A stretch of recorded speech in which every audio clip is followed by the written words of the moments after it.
keluarga, hari ini gue mau bahas 3 kasus mengerikan yang punya kesamaan. Tiga-tiganya punya kesamaan nih, dari urusan hati, kebawa baper, sampai semuanya berakhir di dalam koper. Ada masalah apa sih sebenarnya di balik koper-koper ini? Nggak pakai lama, yuk kita mulai ceritanya.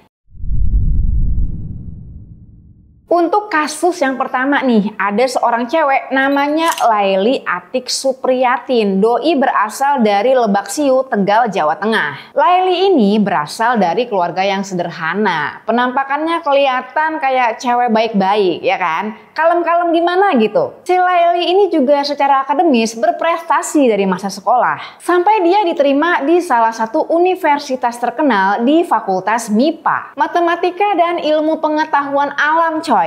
Image-nya kan berarti dia cewek-cewek pinter gitu. Belum lagi nih, dia juga cukup aktif di kegiatan kampus dan juga dia banyak prestasi. Intinya ini orang gak kaleng-kaleng. Setelah lulus tahun 2014, dia langsung diterima kerja tuh di sebuah perusahaan farmasi di Jakarta dan posisinya dia tuh lumayan bagus di kantornya. Walau dari segi akademis dan pekerjaannya, doi kelihatan bagus-bagus aja. Tapi nggak sejalan sama kehidupan asmaranya yang madesu.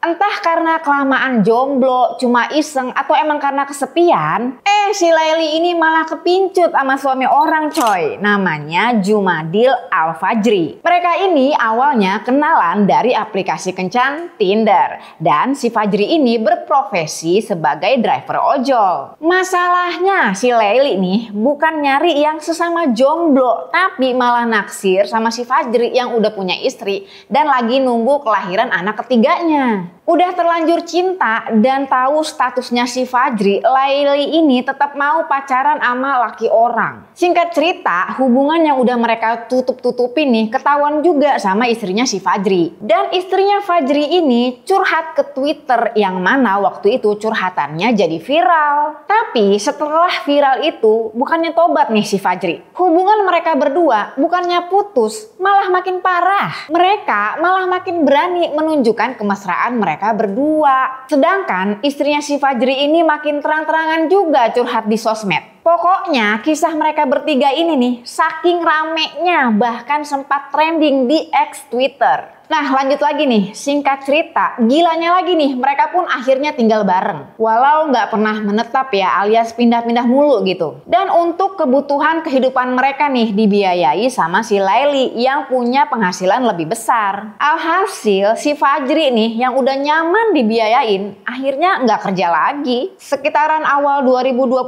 kan udah mulai tuh pandemi COVID. Dimana ada banyak tuh perusahaan mulai WFH. Bahkan banyak juga kan perusahaan yang bangkrut dan karyawan yang di PHK. Sialnya si Laili ini adalah salah satu karyawan yang ikut kena PHK.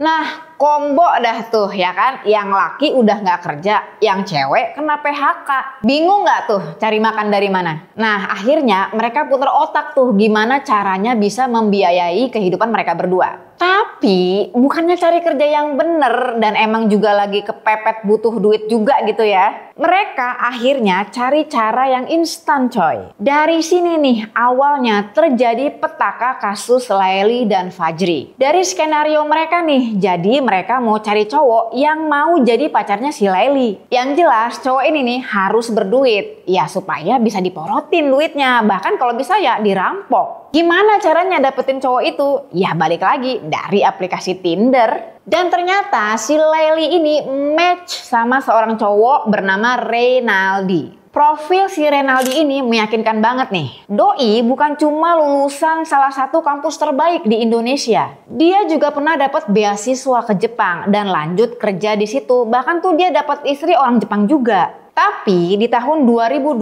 si Renaldi ini balik ke Indonesia sendirian tanpa istrinya dan dia kerja di salah satu perusahaan Jepang. Jadi si Renaldi ini nih long distance marriage sama istrinya. Kesepian karena pernikahan jarak jauh, si Renaldi main Tinder. Nah disitulah dia match sama si Laili. Nah dari tampilannya si Renaldi nih kayaknya sesuai banget sama apa yang diharapkan si Laili dan Fajri. Mereka pikir ya udah pastilah ini cowok gajinya gede. Singkat cerita Laili dan Renaldi pun ketemuan. Mereka ngobrol-ngobrol tuh. Berasa udah langsung klik, si Laili ini pun berani minjem duit ke Renaldi sebanyak 2 juta rupiah. Pede banget ya. Si Renaldi ya mau-mau aja tuh minjemin duit dan akhirnya mereka pun pergi ngambil duit di ATM. Nah, di sini nih si Laili ngintip saldonya si Renaldi yang ternyata duitnya tuh ada 97 juta rupiah. Tapi saat itu ya si Laili ini cuma berhasil ngintip saldonya si Renaldi aja. Nggak berhasil tuh dia ngintip pin ATM-nya si Renaldi. Emang udah punya niat buruk dan supaya si Renaldi juga nggak curiga, si Laili ngajak si Renaldi check-in di salah satu hotel di kawasan Pasar Baru. Yang si Renaldi ini nggak tahu adalah si Laili ternyata udah booking hotel itu selama beberapa hari. Supaya Laili dan Fajri ini bisa mempersiapkan diri untuk melancarkan aksi mereka. Jadi besokannya tuh setelah persiapan kejahatannya si Laili dan Fajri ini udah mateng, Laili ngajak Renaldi nginep lagi di hotel itu. Ya si Renaldi mah seneng-seneng aja gitu kan, namanya juga kesepian dan dia juga nggak curiga tuh sama si Laili. Pas masuk kamar tanpa si Renaldi ini sadar ya, si Fajri tuh ya udah bersiap di kamar mandi. Dia lagi nunggu waktu yang tepat tuh, momen yang pas untuk mengeksekusi si Renaldi. Nah, pas si Renaldi ini di posisi lagi terlena berduaan sama si Laili, langsung deh tuh si Fajri beraksi. Kepala Renaldi dihantam pakai batu bata dan punggungnya ditusuk sebanyak 7 kali.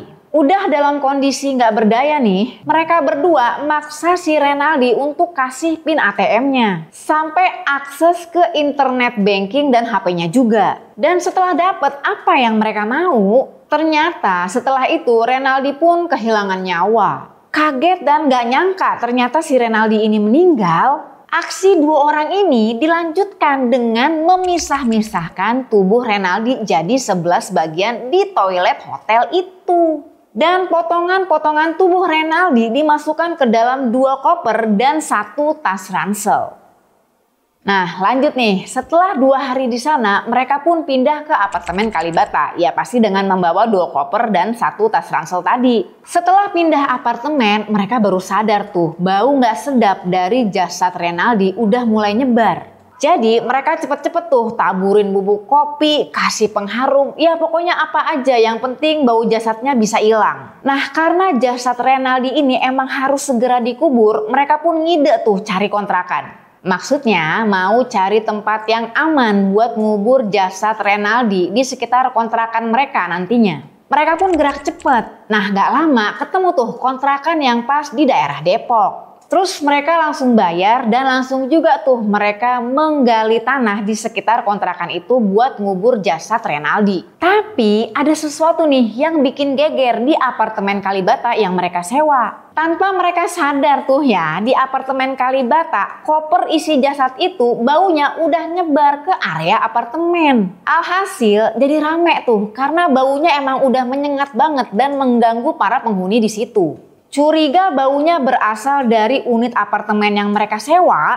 Apartemen itu pun didobrak dan bener aja ketemu tuh 2 koper dan 1 tas ransel yang udah dikerubungin lalet.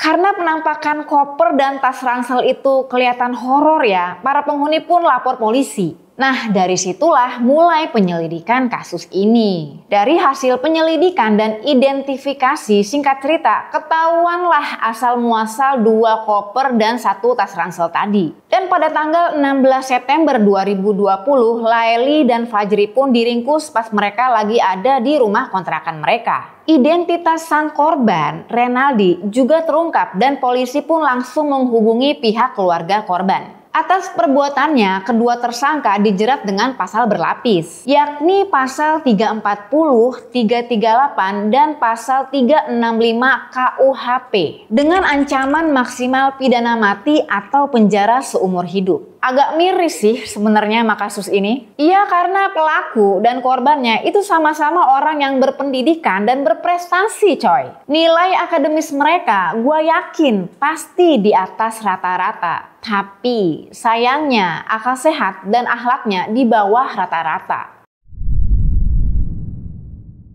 Lanjut ke kasus yang kedua. Jadi ada seorang pria nih namanya Ahmad Arif Ridwanullah alias Arif. Dia tinggalnya di Desa Sukamana, Tangerang. Doi bekerja di salah satu perusahaan besar yang bergerak di bidang industri makanan sebagai auditor di kantor pusatnya. Dan perusahaannya tuh sering menugaskan Arif keluar kota untuk audit di cabang-cabang perusahaan. Arif ini punya cewek asalnya dari Palembang. Hubungan mereka pun serius sampai akhirnya mereka menikah di Palembang pada tanggal 17 Maret 2024. Tapi saat itu mereka tuh belum resepsi karena biayanya lumayan gede. Paling nggak harus ada 40 juta buat acaranya. Nah, karena biaya resepsinya ini belum cukup tuh ya, jadinya rencana resepsi pernikahan mereka bakal digelar 2 bulan kemudian pada Mei 2024. Sebulan sebelum resepsi, yaitu di bulan April 2024, si Arif ditugaskan untuk audit di kantor cabang Bandung. Di sini nih awal kasusnya dimulai. Jadi di kantor cabang Bandung ini nih si Arif kan harus audit keuangan. Jadi dia harus berhubungan atau koordinasi dengan staf kasir di kantor itu. Nah di kantor itu staf kasirnya seorang perempuan bernama Rini Mariani. Karena hubungan pekerjaan mereka berdua tuh jadi sering tektok-tektokan urusan kerja. Tapi usut punya usut, tektok-tektokannya tuh berlanjut ke hubungan asmara. Ini menurut pengakuan si Arif ya, mereka berdua ini udah ada hubungan sejak tahun 2023. Tapi belakangan nih setelah kasus ini digelar, hubungan asmara ini dibantah oleh anak Rini Mariani di salah satu podcast. Sang anak bilang nggak mungkin ibunya ini punya hubungan asmara sama si Arif. Karena menurutnya ibunya ini nggak mungkin lah mau berurusan dengan hal-hal semacam perselingkuhan gitu. Lanjut lagi nih, pada hari Rabu tanggal 24 April 2024, Arif komunikasi tuh sama si Mbak Rini ini. Yang mana si Arif ini tahu bahwa ada uang cash perusahaan sebesar 43 juta yang belum disetorkan ke bank. Jadi duitnya yang 43 juta itu masih ada di tangannya si Mbak Rini ini. Tapi sebelumnya Arif konfirmasi lagi nih ke Rini apakah emang benar uang itu belum disetor ke rekening perusahaan. Dan ternyata benar, emang uang itu belum disetor ke rekening perusahaan. Jadi Rini belum kasih laporan keuangan tuh ke si Arif. Nah di sini nih ternyata si Arif emang udah punya niat jahat. Ya apalagi kalau bukan mengharapkan uang perusahaan yang lagi Rini pegang biar jatuh ke tangan dia. Kan dia lagi kepepet tuh buat biaya resepsi pernikahan. Pikirannya juga udah pasti buntu. Ya dia pikir ini satu-satunya cara buat dapat duit cepat. Nah akal bulus demi fulus bermainlah tuh akalnya si Arif. Dia bilang ke Rini kalau uang perusahaan itu jangan disetor dulu ke bank karena ada urusan yang belum selesai. Namanya juga orang lagi kepepet ya kan, bisa aja tuh dia cari-cari alasan. Ada data yang masih kurang lah, ada yang butuh konfirmasi apalah. Dan karena Arif mau menjelaskan urusan yang dimaksud, Arif ngajak Rini tuh untuk pergi ke sebuah hotel. Rini di situ dia mau-mau aja gitu tanpa curiga karena si Arif ini kan orang audit, orang kantor pusat. Ya dia pikir ini paling cuma urusan kerjaan dan akhirnya mereka check in tuh ke sebuah hotel di jam 9:51 pagi. Sebelumnya nih mereka ngobrol hal-hal yang ringan dulu sampai akhirnya ini gue disclaimer dulu nih ya, ini menurut pernyataan dari si Arif sang pelaku. Arif menyatakan bahwa karena emang mereka udah punya hubungan khusus, entah gimana sampai pada pembicaraan di mana si Mbak Rini ini minta kejelasan pada hubungan mereka. Intinya menurut si Arif, si Mbak Rini ini sampai minta dinikahi. Dan karena itu mereka pun jadi ribut. Tapi di sini Arif merasa ini saatnya buat beraksi. Jadilah di saat itu dia memanipulasi Rini dengan bilang, oke, dia mau menikahi si Rini, tapi dengan satu syarat. Rini harus mau menggelapkan uang perusahaan yang lagi dia pegang sebesar 43 juta tadi. Ya saat itu Rini langsung kaget dan jelas menolak permintaan si Arif. Kabarnya nih Mbak Rini ini sampai melontarkan kata-kata yang gak enak didengar kepada si Arif. Makanya si Arif sampai kesulut emosi. Setelah itu Arif langsung menghantam kepala Rini ke tembok. Gak cuma itu, Rini pun dicekik sampai akhirnya dia kehilangan nyawa. Gak merasa bersalah, Arif cari cara buat menghilangkan jejak. Dia pun beli koper dalam ukuran besar. Dia tekuk jasadnya Rini. Dan dia masukin secara paksa jasad itu ke dalam koper. Jam 18.40 Arif keluar dari hotel itu. Dari hotel itu Arif pergi menuju ke Tangerang ke rumah adiknya yang bernama Aditya. Dan dia minta tolong kepada si Aditya buat ngerental mobil. Ya adiknya nih tanpa curiga nurut-nurut aja. Arif juga minta bantuan adiknya tuh untuk masukin koper tadi ke dalam mobil. Di perjalanan baru deh si Arif ngasih tahu Adit kalau isi koper itu adalah jasad seorang perempuan. Jadi mereka tuh harus cepet-cepet melenyapkan koper itu. Adiknya yang kaget, ya mau gimana lagi, namanya juga udah kejebak situasi. Mereka berdua pun lanjut tuh perjalanannya sampai mereka tiba di daerah Cikarang, Bekasi. Tepatnya di Jalan Inspeksi Kalimalang, Cikarang Barat. Nah, mereka pun akhirnya buang koper itu tuh di semak-semak. Merasa udah berhasil menghilangkan jejak dan udah dapat duit juga tuh yang 43 juta tadi. Abis itu mereka lanjut lagi menuju Bandung karena besokan harinya kan si Arif harus masuk kerja. Besokannya si Arif itu ya kerja aja gitu tanpa merasa bersalah. Bahkan Arif tuh pura-pura nyariin Rini buat ngecek laporan keuangan. Selain itu nih, Rini yang udah nggak pulang dari kemarin dicariin sama keluarganya sampai ke kantornya. Nah, masih di hari yang sama nih, di hari Kamis, koper yang dibuang sama Arif dan Adit tadi di Jalan Inspeksi Kalimalang ditemuin sama petugas kebersihan. Dikiranya cuma sampah koper rusak gitu kan, tapi kok kelihatannya kopernya masih bagus gitu. Takut ada yang mencurigakan, penemuan koper itu dilaporin ke kantor unit kebersihan. Ya udah deh, nyambung laporan itu ke polisi. Setelah olah TKP dan penyelidikan, terungkaplah kalau sang korban identitasnya bernama Rini Mariani. Dan dari pemeriksaan kantornya di Bandung dan juga ketahuan nih dari CCTV, Rini ini terakhir kali terlihat pergi berdua sama si Arif. Sedangkan si Arif nih pas udah mulai proses penyelidikan, dia kabur tuh ke Palembang. Dia udah gak masuk kantor tuh dengan alasan persiapan acara resepsi pernikahan. Si Arif ini nih ya sempet loh dia bayar keperluan sewa gedung buat resepsi pernikahannya. Ya ampun Arif. Nggak geter-geter apa bayar resepsi pernikahan pakai uang darah gitu. Bayarnya pakai nyawa orang loh. Tapi emang udah waktunya ketangkep nih si Arif. Besokannya pas udah bayar keperluan buat resepsi pernikahannya tuh, Arif diringkus sama polisi. Pas banget lagi dia ada di rumah keluarga istrinya. Aduh, itu nanggung malu banget gak sih keluarga istrinya? Nah dari semua bukti-bukti dan juga rekaman CCTV, si Arif udah nggak bisa mengelak lagi dari jeratan hukum. Begitu juga dengan si Aditya, adiknya yang terpaksa ikut bantuin dia untuk menghilangkan jejak. Dan pada Senin 30 Desember 2024, Majelis Hakim Pengadilan Negeri Cikarang menjatuhkan vonis 18 tahun penjara kepada Arif. Sedangkan Aditya divonis 1 tahun 6 bulan kurungan penjara. Kalau pengakuan Arif tentang hubungannya dengan Rini cuma karangan dia doang, berarti parah banget nih si Arif. Udah menghilangkan nyawa, terus fitnah juga lagi. Dan apapun ya hubungan mereka, tetap aja perbuatan Arif ini nggak bisa dibenarkan. Masalahnya nih ya, nggak ada saksi juga di kasus ini. Jadi ya antara mereka berdua doang yang tahu. Dan korbannya juga udah nggak bisa bela diri gitu kan. Dan dari bukti-bukti yang ada, kayaknya masih kurang jelas gitu. Apakah memang benar mengarah ke hubungan yang spesial atau emang itu cuma alibinya si Arif aja. Nah apapun asumsi yang timbul di masyarakat, seperti yang udah gue bilang tadi tuh, perihal hubungan khusus tersebut sempat disanggah dan diluruskan oleh anak korban. Ya dari kasus ini semoga keluarga korban selalu diberikan kekuatan dan ketabahan.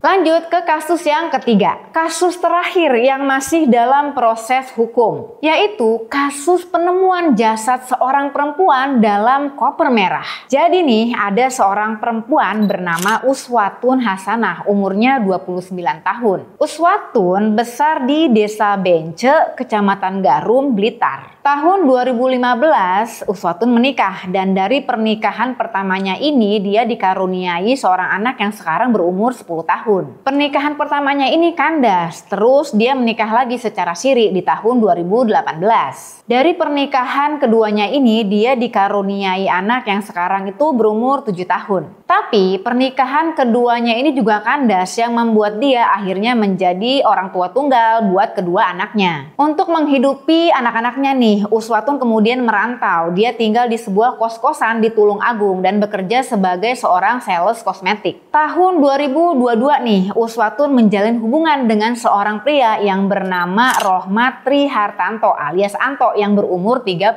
tahun. Si Anto berasal dari Dusun Banaran, Tulung Agung. Kerjaannya tuh sebagai maklar mobil bodong. Bukan cuma itu, Anto ini juga merupakan seorang ketua dari salah satu perguruan silat. Dan dia juga merupakan salah satu anggota lembaga swadaya masyarakat. Jadi bisa dibilang aktivitasnya banyak nih si Anto. Anto dan Uswatun ini udah pacaran kurang lebih selama 3 tahun. Di lingkungan mereka tuh ya, orang-orang di sekitar mereka taunya mereka itu suami istri alias mereka emang udah nikah siri. Tapi kenyataannya nggak begitu, mereka baru sampai tahap pacaran aja. Dan edannya lagi nih, ternyata si Anto ini statusnya adalah laki orang dan udah punya anak juga. Walau begitu, hubungan mereka berdua ini serius. Saking seriusnya ya, Uswatun ini udah sering minta dinikahi sama si Anto. Dan si Anto ini juga emang sebenarnya udah punya niatan buat menikahi Uswatun. Tapi selama menjalani hubungan, ya belum terwujud juga keinginan mereka. Nah, seiring berjalannya waktu, ternyata hubungan mereka ini makin parah. Menurut pengakuan si Anto nih, karena si Uswatun belum dinikahi juga, pernah sampai ada kejadian di mana Uswatun ini melabrak istri sah Anto. Selain itu, ada hal-hal lain yang membuat hubungan mereka makin banyak masalah. Salah satunya nih, Uswatun ini sering banget minta duit ke Anto setiap kali mereka ketemuan. Bahkan nih, pas hari H dari kejadian kasus ini, si Anto masih sempet nyiapin duit 1 juta buat Uswatun. Gue akan ceritain kronologinya nanti ya. Dan gak cuma itu, pernah ada satu lagi nih yang menjadi pertengkaran hebat mereka. Si Anto pernah mergokin Uswatun lagi bareng sama cowok lain di kosannya. Nah, dari banyaknya lika-liku hubungan mereka berdua nih, puncak permasalahannya dipicu karena ternyata istrinya si Anto ini hamil lagi. Yang pastinya bakal membuat rencana hubungan mereka ke depan itu jadi berantakan. Bukannya Uswatun yang diajak nikah, malah istrinya si Anto yang hamil. Saking kecewanya Mbak Uswatun ini ya, sampai mohon maaf nih ya, korban ini pernah mendoakan hal-hal yang buruk kepada anaknya Anto. Nah, hal ini juga yang membuat Anto sakit hati kepada Uswatun. Sakit hati, kemarahan, dan cemburulah yang menjadi motif Anto untuk menghabisi nyawa Uswatun. Yang ternyata hal ini udah direncanain Anto jauh-jauh hari sebelumnya. Uswatun ini kan tinggal di sebuah kos-kosan. Dan menurut penjaga kos-kosannya, dia itu terakhir kali terlihat di hari Minggu 19 Januari 2025. Dia pergi dari kosannya dengan mobilnya Suzuki R3 warna putih. Jadi awalnya nih, di hari Minggu tanggal 19 Januari itu, si Anto minta Uswatun untuk jemput dia di Terminal Gayatri, Tulung Agung. Terus mereka makan sebentar di sebuah restoran. Abis itu si Anto ngajak Uswatun ke sebuah hotel di daerah Kediri. Dari pantauan CCTV hotel, emang kelihatan mobil Uswatun ini parkir di sebelah kamar nomor 301. Kira-kira jam 10 malam nih, mereka ribut lagi tentang masalah yang sama, yaitu kejelasan status. Alias Uswatun minta dinikahi. Dan tragisnya, dalam keadaan Anto udah emosi, Anto membekap Uswatun sampai Uswatun kehabisan nafas. Saat itu ya, Uswatun sebenarnya sempat melawan, tapi dia jatuh ke lantai dan membuat dia akhirnya nggak sadarkan diri. Kaget karena Uswatun ternyata kehilangan nyawa, Anto pun panik. Dan dia berusaha gimana caranya untuk menyingkirkan jasad Uswatun. Maka dari itu, jam setengah 12 malam nih, si Anto cepet-cepet minta tolong sama kerabatnya yang bernama Muhammad Aklis Maulana untuk jemput dia di hotel. Dan nganterin dia ke rumahnya di Tulung Agung untuk ngambil sebuah koper merah. Sekitaran jam jam setengah 1 pagi mereka sampai di rumah Anto. Anto pun ngambil koper merah, tali pramuka, lakban, dan kantong kresek plastik dari rumahnya. Terus mereka berdua balik lagi ke hotel. Nah waktu itu ya si Anto sempet-sempetnya mampir ke minimarket untuk beli pisau buah. Nah itu kan udah masuk ke hari berikutnya tuh kan, di tanggal 20 Januari 2025. Sekitaran jam setengah 2 pagi mereka sampai tuh di hotel. Si Anto masuk ke hotel, si Aklis pulang ke rumahnya. Tapi sebelum pulang si Anto minta tolong lagi sama si Aklis supaya dia dijemput lagi di hotel sekitar jam 5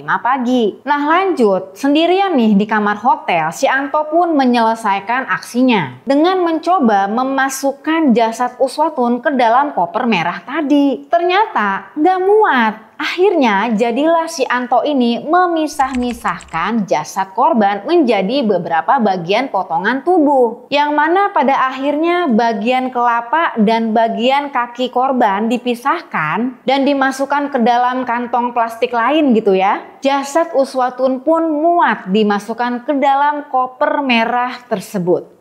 Jam 5 pagi si Aklis datang jemput si Anto. Setelah beres-beres dan memasukkan koper merah dan plastik hitam tadi ke dalam mobil, mereka berdua pergi ke rumah kosong milik nenek Anto di Tulung Agung. Koper merah dan plastik hitam berisi jasad tadi ditaruh di situ dulu. Abis itu mereka pergi ke Surabaya buat ngejual barang-barang milik Uswatun. Mobil R3 putih milik Uswatun dijual kepada seseorang di Sidoarjo dengan seharga 57 juta. Abis itu mereka balik lagi ke Tulung Agung dengan menggunakan bus sekitar jam 6 sore. Di tanggal 21 Januari sekitar pagi harinya nih si Anto balik ke rumah neneknya. Di situ si Anto merapikan jasad Uswatun, diisolasi, dilakban, dan koper merah itu pun dibungkus pakai plastik. Sekitar jam setengah 7 malam nih Anto mengangkut koper merah dan plastik hitam tadi untuk dibuang dengan menggunakan mobil sewaan. Jadi dalam menghilangkan jejak kejahatannya nih ya, ada 3 titik lokasi pembuangan jasad korban. Lokasi pembuangan yang pertama itu ada di TPS, tempat pembuangan sampah di Desa Dadapan Ngawi. Di situ Anto cuma buang koper merahnya aja. Lokasi pembuangan yang kedua, Anto lanjut lagi ke daerah hutan Sampung Ponorogo untuk membuang bagian kaki korban. Dan yang terakhir, lokasi jasad pembuangan yang ketiga. Besokannya di tanggal 22 Januari, Anto membuang bagian kelapa korban di Jalan Desa Gemaharjo, Kabupaten Trenggalek. Nah setelah selesai dari 3 lokasi pembuangan jasad itu, Anto tuh berpikir ya udah aksinya ini nggak bakalan ketahuan sama pihak berwajib. Dia pun pergi menghilang tuh ke daerah Madiun, tapi ternyata dia salah besar. Jadi di hari Kamis tanggal 23 Januari nih, kira-kira di jam 9 pagi nih ada seorang warga dari Desa Macanan Kendal yang bernama Pak Yusuf Ali. Waktu itu dia lagi pengen buang sampah di TPS Desa Dadapan. Dan sesampainya tuh dia di TPS, dia ngeliat sesuatu yang menarik perhatian. Sesuatu itu tampilannya seperti paket yang ditutup dengan plastik hitam besar. Bentukannya cukup gede kan tuh, jadi agak janggal nih di penglihatannya Pak Yusuf Ali ini. Penasaran, si bapak ngebuka plastik itu. Ternyata plastik hitam itu cuma kemasan luarnya doang. Pas dibuka, ternyata tersingkap koper berwarna merah. Namanya juga di TPS ya kan, koper itu jadi dikira cuma koper rusak atau koper yang emang udah nggak dipakai sama pemiliknya. Tapi setelah dilihat-lihat, itu koper kok kelihatannya masih bagus ya. Dan setelah dicoba diangkat, ternyata kopernya berat banget, udah gitu bau lagi. Curiga ada yang nggak beres nih, dilaporinlah hal itu ke kepolisian. Polisi yang tiba di lokasi langsung tuh membuka koper merah itu. Dan pas dibuka, bener aja. Ternyata isinya adalah jasad tanpa kelapa dan kaki. Ngeri, merinding. Dari hasil identifikasi terungkaplah bahwa jasad tersebut adalah jasad seorang perempuan bernama Uswatun Hasanah. Nah, 3 hari kemudian setelah penemuan jasad itu pada tanggal 26 Januari 2025, polisi pun berhasil meringkus Anto di Jalan Soekarno-Hatta di kawasan Madiun. Dalam penangkapannya, Anto sendiri mengakui bahwa memang dialah pelaku penghilangan nyawa Uswatun Hasanah. Dan dia emang udah ngerencanain aksi eksekusinya dari awal. Terang-terangan aja gitu bilang kalau ini semua emang udah direncanain dengan matang. Terus setelah semua potongan-potongan tubuh korban ditemukan, polisi juga menyita barang-barang bukti dari rumah Anto. Ada 2 ponsel milik korban, ada juga pakaian Anto pada saat dia melakukan eksekusi. Dan satu lagi, pisau buah yang dia beli di minimarket. Itu pisau ditemuin di rumah orang tuanya Anto. Dan Anto juga mengaku kalau dia memang pakai pisau itu sebagai alat eksekusinya. Selain itu ya, polisi juga menyita 3 unit kendaraan. Yang pertama, mobil Suzuki R3 putih yang sempat dijual sama si Anto. Yang kedua, Toyota Vios yang didapat dari hasil penjualan mobil R3. Dan yang terakhir, Toyota Veloz yang dipakai sebagai kendaraan untuk menjalankan aksinya si Anto, alias membuang potongan-potongan tubuh korban di 3 titik lokasi pembuangan jasad tadi. Uswatun Hasanah pun akhirnya dimakamkan di pemakaman umum Desa Sidodadi, Kecamatan Garum, Blitar. Dalam kasus ini, Anto terjerat pasal 340 KUHP subsider 338 dan pasal 351 ayat 3 KUHP dengan ancaman pidana mati atau penjara seumur hidup. Dan untuk Akli sendiri nih, masih dalam penyelidikan polisi, keterlibatannya tuh sejauh apa dalam kasus ini. Ya itu tadi 3 kasus mengerikan yang punya kesamaan berakhir di koper. Makasih banyak udah nemenin gue bahas kasus ini. Mohon maaf kalau ada kata-kata atau informasi yang kurang tepat ataupun penyampaian gue yang dinilai kurang pantas. Sampai ketemu di video berikutnya. Bye-bye!